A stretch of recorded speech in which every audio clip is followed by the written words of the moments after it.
jadi manusia itu dengan amalnya.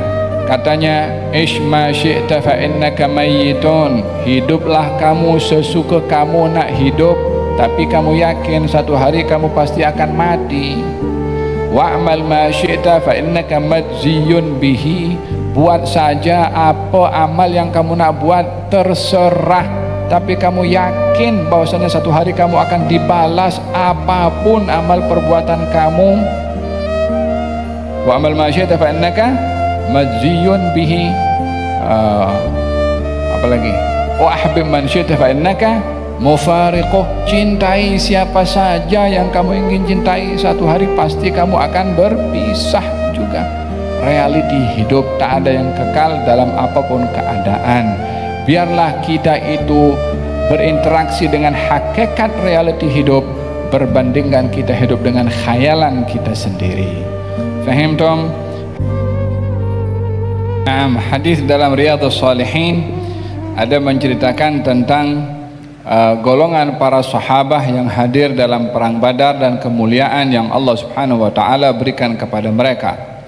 Dan kemuliaan yang Allah Subhanahu wa taala berikan kepada mereka merujuk karena kesabaran, ketegaran dan ketabahan mereka berhadapan dengan situasi yang sangat sukar, dan rasa sabat tetap dalam kebenaran dalam situasi yang sukar walaupun mengancam nyawa, memberikan satu kedudukan yang tertinggi di sisi Allah Subhanahu wa taala bagi orang tersebut. Semakin berat dugaan seseorang dan berjaya melepasinya, semakin tinggi kedudukan orang itu di sisi Allah Subhanahu wa taala. Dalam perang Badar, kaum muslimin hanya 313 orang.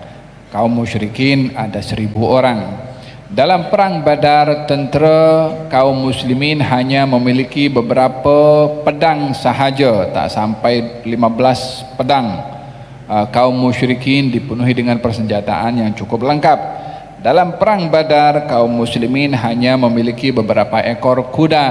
Kaum musyrikin memiliki sekian banyak kuda untuk mereka berperang dan melawan kepada kaum muslimin. Namun hal itu tidak menyebabkan lemahnya kaum muslimin, tidak menyebabkan gerun dan takutnya kaum muslimin, disebabkan oleh karena keyakinan mereka kepada Allah Subhanahu wa taala bahwasanya kemenangan hanya datang daripada Allah, dan persiapan perlengkapan persenjataan hanya sekedar wasilah, dan apa yang ada pada mereka pada ketika itu, itulah kemampuan yang ada pada mereka, dan mereka diperintah oleh Allah dalam berperang menyiapkan persenjataan bukan sama dengan apa yang dimiliki oleh musuh, tetapi diperintahkan menyediakan persiapan perlengkapan persenjataan mengikut kemampuan mereka walaupun tidak sama. Wa a'iddu lahum mastata'tum min quwwah. Persiapkanlah kamu wahai orang-orang beriman untuk melawan kepada musuh-musuh kamu daripada peralatan-peralatan dan kekuatan-kekuatan mengikut kemampuan kamu. Tidak dikatakan kekuatan yang sama dengan kekuatan musuh. Kalau begitu akan diyakini bahwasanya kemenangan akan dicapai dengan perlengkapan kekuatan dan persenjataan, sementara kemenangan hakikatnya datang daripada Allah Subhanahu wa taala. Wa man nasru illa min indillah, in tansurullaha yansurkum. Datangnya kemenangan hanya dari Allah Subhanahu wa taala. Walihada kaum muslimin menang dalam peperangan Badar walaupun tidak seimbang. Yang menjadi ukuran di sini adalah iman kaum muslimin, sabar dan tabahnya kaum muslimin dan pasrahnya kaum muslimin. Itulah yang menyebabkan kemuliaan yang diberikan oleh Allah kepada mereka, sehingga Sayyidina Jibril alaihissalam bertanya kepada Rasulullah, wahai Rasulullah, bagaimanakah kedudukan orang-orang yang hadir dalam perang Badar bersama dengan kamu? Kata Nabi, mereka terbaik. Kata Jibril, malaikat yang hadir juga pada waktu perang Badar terbaik daripada malaikat-malaikat yang lainnya. Walaupun malaikat yang hadir di situ mungkin menyaksikan yang berperang kaum muslimin, tapi hadirnya mereka di tempat yang baik dan mulia mendapatkan keberkatan dari Allah Subhanahu wa taala. Dengan demikian adanya tempat-tempat yang berkat akan menyebabkan berkat kepada semua yang hadir, bahkan sekeliling pun juga akan mendapatkan keberkatan juga. Faham dong? Kita tahu dalam hadis, saya ingat dalam kitab Riyadhus Shalihin diceritakan tentang orang yang membunuh 100 orang itu kan. Kemudian dia ingin insaf dan bertaubat. Di perjalanan dia meninggal dunia. Datang malaikat adab dan malaikat rahmat. Kemudian malaikat adab nak bawa pergi ke neraka, nah malaikat rahmat nak bawa pergi ke syurga. Kata malaikat adab, ini sudah bunuh 100 orang. Kata malaikat rahmat mengatakan dia ingin bertaubat. Alhasil kata dihantarkan malaikat untuk memberikan hukum siapa yang berhak di antara kedua malaikat ini untuk membawanya. Katanya, tengok lelaki ini meninggal dunia lebih dekat kepada tanah dan kampung siapa. Kalau lebih dekat dengan kampungnya orang-orang saleh, maka dibawa oleh malaikat rahmat. Kalau lebih dekat dengan kampungnya orang-orang yang jahat, maka dibawa oleh malaikat azab. Ternyata lelaki itu meninggal dunia lebih dekat dengan perkampungannya orang-orang saleh, dibawa oleh malaikat rahmat. Belum jumpa dengan orang saleh yang menjadi ukuran dekat dengan kampungnya, apalagi kalau dekat dengan orangnya. Itu tempat meninggalnya lelaki tadi itu tanah, bukan manusia. Bumi tak bercakap, tapi karena bumi itu dekat jiran dengan orang-orang beribadah kepada Allah, bumi pun dapat berkat sehingga orang yang ada di atasnya pun juga dapat manfaat, sehingga orang itu dibawa oleh malaikat rahmat disebabkan oleh karena meninggal di sebuah kawasan yang dekat dengan orang-orang yang saleh beribadah kepada Allah Subhanahu wa ta'ala. Faham dong?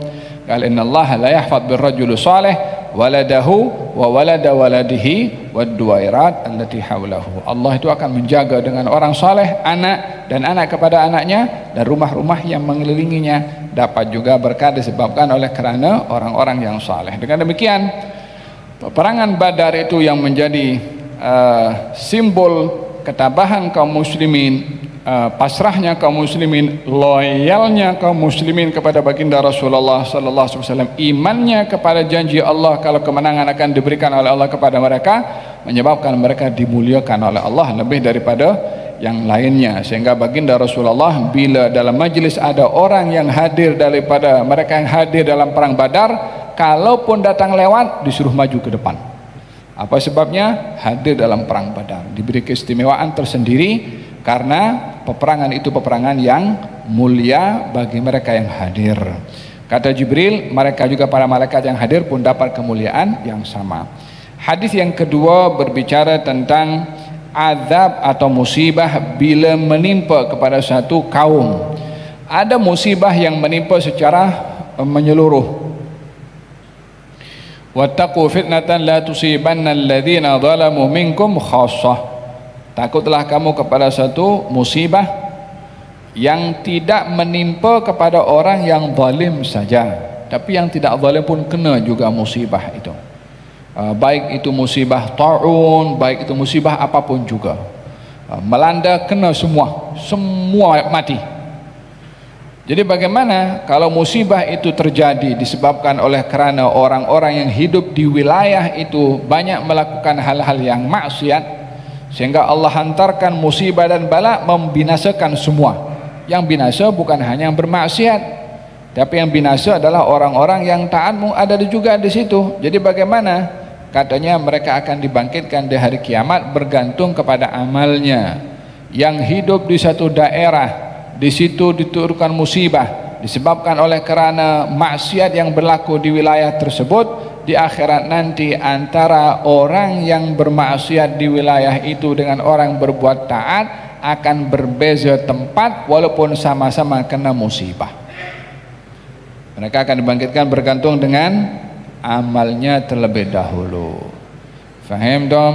Dengan demikian amal perbuatan manusia itu yang menjadi ukuran. Kadang-kadang kita melihat dalam Al-Quranul Karim, Allah Subhanahu wa taala berfirman mengenai istrinya Nabi Lut dan istrinya Nabi Nuh. Daraballahu mathalan lilladzina kafaru imra'ata Nuhin wa imra'ata Lut kanata tahta abdaini min ibadina salihin fakhanatahuma falam yughniya anhuma min Allahi syai'an wa qila adkhulan nara ma'ad dakhilin. Allah berikan perumpamaan kepada orang kafir, istrinya Nabi Nuh dan istrinya Nabi Lut. Mereka berdua istri kepada orang yang mulia, Nabi. Fakhanatahuma, tapi mereka berdua tidak beriman kepada nabinya. Maka nabi itu walaupun suami tidak dapat menyelamatkan istrinya karena perbuatan si istri berbeza dengan perbuatan dan imannya si suami. Wa qila adkhulan nar ma'ad dakhilin, dicampakkan kedua-duanya ke dalam neraka wal iyad billah. Walaupun suaminya adalah seorang nabi, namun suami dalam hal ini tidak menanggung perbuatannya istri. Sudah diajak, sudah diperintah untuk beriman, enggan juga. Sebaliknya sama. Wa daraballahu mathalan lilladzina amanu imra'ata fir'aun idh qalat rabbi ibni li 'indaka baitan fil jannati wa najjini min fir'auna wa 'amalihi wa najjini minal qaumidh dhalimin. Allah memberikan perumpamaan kepada orang beriman, istrinya Fir'aun. Siapa dia? Asia binti Muzahim.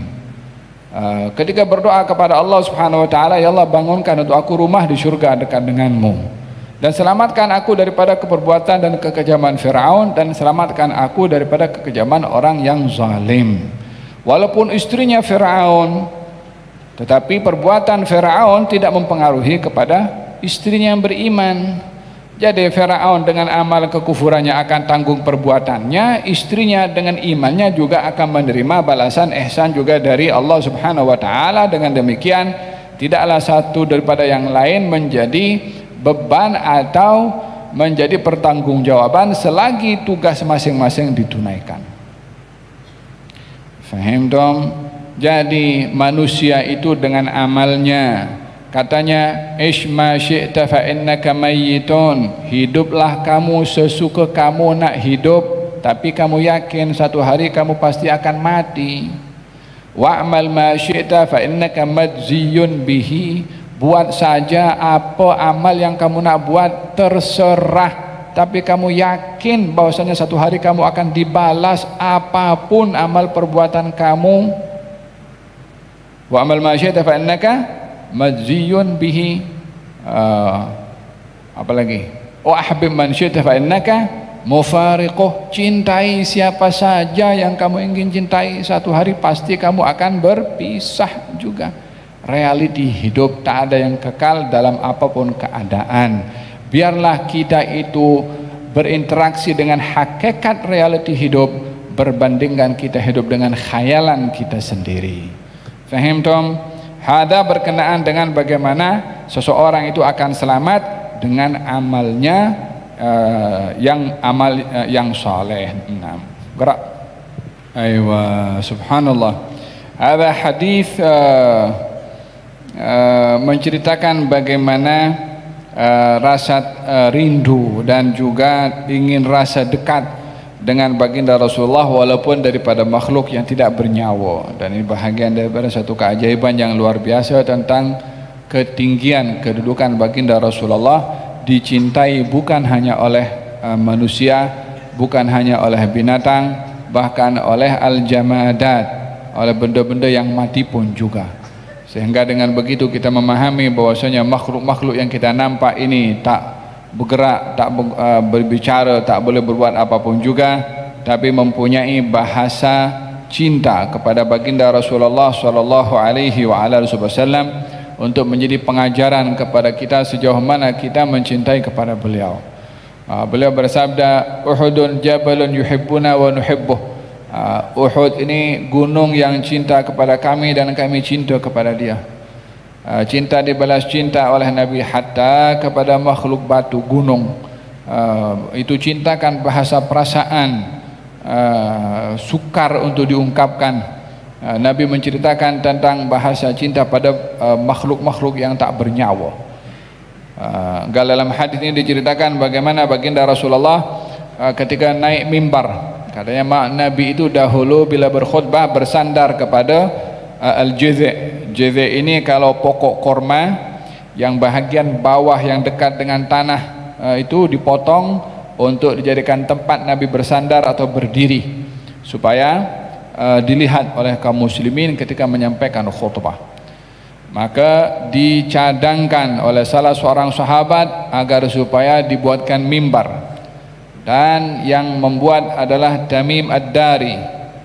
Dikatakan yang memberikan sponsor pembuatan mimbar itu seorang perempuan, sehingga dibuatkan mimbar oleh Tamim Ad-Dari, dan siap mimbar itu diletakkan dengan 3 tangga, dan pada tangga yang ketiga ada tempat duduk untuk Nabi duduk dan berehat, dan itu memudahkan kepada Nabi ketika menyampaikan khutbah. Maka jarak antara mimbar itu dengan batang pokok korma hanya beberapa langkah sahaja, sama-sama dalam masjid, cuma berbeza posisi. Maka Nabi ketika menaiki mimbar menyampaikan khutbah terdengar suara tangisan,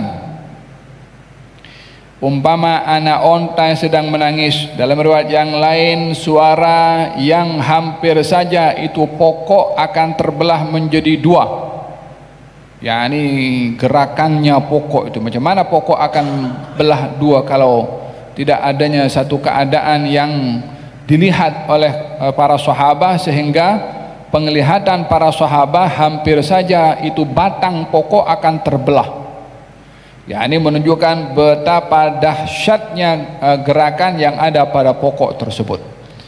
Sehingga kata sahabat mendengar suara tangisan itu daripada kecil mula menguat sampailah suara itu menyaingi dengan suara Nabi SAW, sehingga sahabat ini toleh kanan toleh kiri, ini tangisan daripada mana? Lah ada budak-budak menangis di situ. Sampailah baginda Rasulullah SAW turun daripada mimbar dan mendekati kepada batang pokok korma itu. Ditenangkan itu batang pokok umpama seorang ibu yang menenangkan bayinya ketika menangis. Rahmah, lutuf, kasihan yang luar biasa. Pokok, macam mana kita kalau nampak pokok?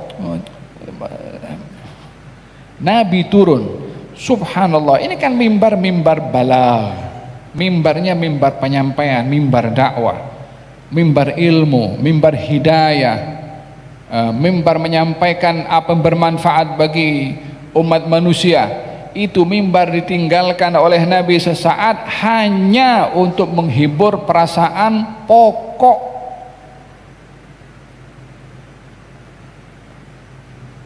Betapa beliau sallallahu alaihi wasallam menunjukkan kepada kita adab hatta kepada makhluknya Allah yang kita nampak tak bernyawa.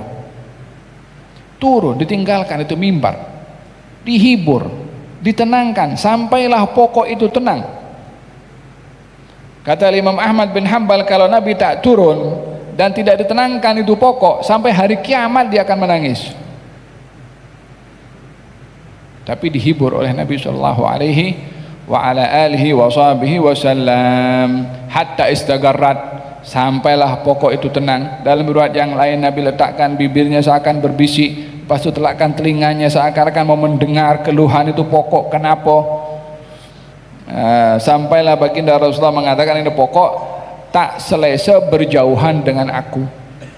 Aku beri kepada dia 2 pilihan, imma jadi pokok korma balik dengan buah-buahan yang berpanjangan, terus tak mati-mati itu pokok, atau dia menjadi pokok di surga.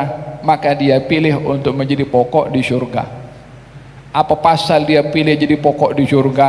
Karena ada tuan yang akan pertama masuk surga, yaitu dirinya baginda Rasulullah SAW. Tak mau pisah dengan Nabi. Tak apa di dunia tak jadi pokok, tak apa. Bukankah kalau pokok itu namanya pokok korma, untuk apa pokok korma itu ditanam? Kan untuk berbuah. Istilahnya kalau nak kata pokok itu akan seronok kalau berbuah. Tapi ini tak apa, jadi pokok mati di dunia tak apa, tapi nak hidup di sana disebabkan oleh karena adanya Rasulullah sallallahu alaihi fi jannatin ma syagani min wasfiha illa likaunil hibbi fiha khayyama. Kata Imam Ali bin Muhammad bin Husain al-Habashi, di surga ini katanya yang menarik perhatian saya untuk masuk surga karena di situ ada Rasulullah. Seakan-akan dibandingkan dengan kenikmatan yang ada dalam surga, yang paling nikmat adalah adanya Nabi Muhammad SAW. Walihada seorang sahabat ditanya oleh Rasulullah, minta kamu kepada saya. Kata baginda Rasulullah, salni ma syi'ta, minta kamu kepada saya apa saja yang kamu mau.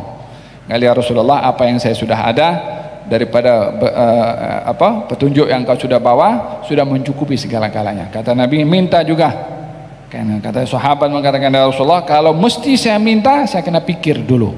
Oh, dapat offer tender daripada Nabi SAW. Ya salam, andailah kita boleh dapat itu tender kan. Tender di dunia habis di dunia. Tender di dunia pesaingnya banyak dan tak semua yang boleh dapat. Tapi tendernya Rasulullah besar dan semua boleh dapat, asal mau saja. Esok hari jumpa dengan baginda Rasulullah, kata, ya Rasulullah, saya dah pikir apa yang saya minta. Saya kata, kalau nak minta dunia, akhirnya saya akan berpisah dengan dunia ini. Tapi kalau saya boleh minta, saya minta dapat menemani engkau di surga. Oh, matlab azim, besar ini permintaan. Bukan minta bidadari, wala minta istana, wala minta pokok yang rindang di surga. Kalau sudah dapat Nabi, apa yang tak dapat di sana? Kan, qal as'aluka murafaqataka fil jannah, saya minta dapat menemani engkau di surga. Ya salam, kita ini kalau boleh dapat rasa sikit saja daripada itu perasaan sahabah yang minta kepada Nabi murafaqah. Walihada dalam hadis Nabi Muhammad SAW, subuh itu doa yang diminta oleh Nabi, wa murafaqatal anbiya. Ya Allah, aku mahu minta kepada engkau menemani para nabi. Nabi kan sudah meninggal semua, nabi-nabi itu minta menemani di mana? Di surga. Nabi sendiri minta untuk menemani para anbiya, sementara beliau adalah yang terbaik dan termulia daripada seluruh para anbiya. Kalau beliau minta untuk teman kepada para anbiya, mana yang lebih utama, menemani para anbiya atau Nabi Muhammad SAW? Walihada, kena berteman dengan beliau di sini saat ini, di dunia ini selagi masih hidup ada. Kaji sejarahnya, biar rasa itu rindu kepada Nabi, biar kita ada connection yang bersifat emosional dengan Nabi SAW. Kalau disebut, kalau diceritakan, kalau berselawat, kalau berziarah, kalau melihat peninggalan-peninggalannya, wahakada, mengingatkan kepada baginda Rasulullah sallallahu alaihi wa ala alihi wa sahbihi wasallam. Al-Sina Thawban datang kepada Rasulullah sallallahu alaihi wasallam. Thawban, sahabat Nabi, dalam keadaan mukanya pucat. Kata Malik, ya Thawban, Thawban, kenapa engkau pucat nih? Katanya, Rasulullah, saya ini di rumah, kalau teringat kepada engkau, saya boleh keluar dan cari engkau jumpa. Hilanglah aku punya rasa rasa risau, rasa rindu, dapat jumpa. Satu hari saya ingat kalau nanti di akhirat saya nak cari engkau macam mana. Di akhirat engkau surganya tinggi. Kalau saya tak masuk surga, saya tak jumpa dengan engkau. Kalau saya masuk surga, surga saya di bawah jauh daripada surga engkau. Jadi saya dok pikir macam mana tak jumpa engkau hatta di surga. Ya Thawban, kan ada bidadari di situ, kan ada nikmat semua dalam surga tuh.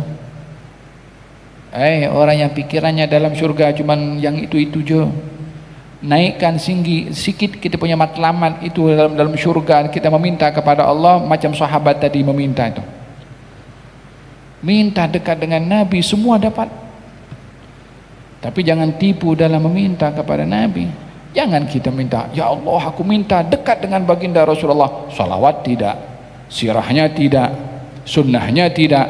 Macam mana akan dekat diberikan permintaan kalau caranya begitu? Ada batang pokok itu, sampailah tenang dan memilih untuk hidup tumbuh di surga karena ingin berdekatan dengan baginda Rasulullah sallallahu alaihi wasallam, bahkan ala makana tasma'u min adh-dhikri. Naam. Wallahu taala a'lam bis-shawab. Bahkan ala makanat tasma' min adzikri, mengingati juga apa yang disampaikan oleh Nabi sallallahu alaihi wa ala alihi wasallam daripada khutbah yang disampaikan oleh beliau. Pokok pun juga terkesan dengan khutbahnya Nabi sallallahu alaihi wa ala alihi wasallam. Lah kalau pokok terkesan, apatah lagi hati manusia. Wallahu ta'ala alam bissawab. Moga-moga Allah subhanahu wa ta'ala anugerahkan kepada kita ta'zim kepada Nabi, sayang pada Nabi, hormat pada Nabi, ingat pada Nabi, untuk diingati oleh Nabi sallallahu alaihi wasallam, dan dianugerahkan oleh Allah dekat rapat dengan baginda Rasulullah di dunia dan juga di akhirat. Amin Allahumma amin. Rabbal alamin ya Rahmanu ya Rahim, salli Rabbi wa sallim ala khairil mursalin.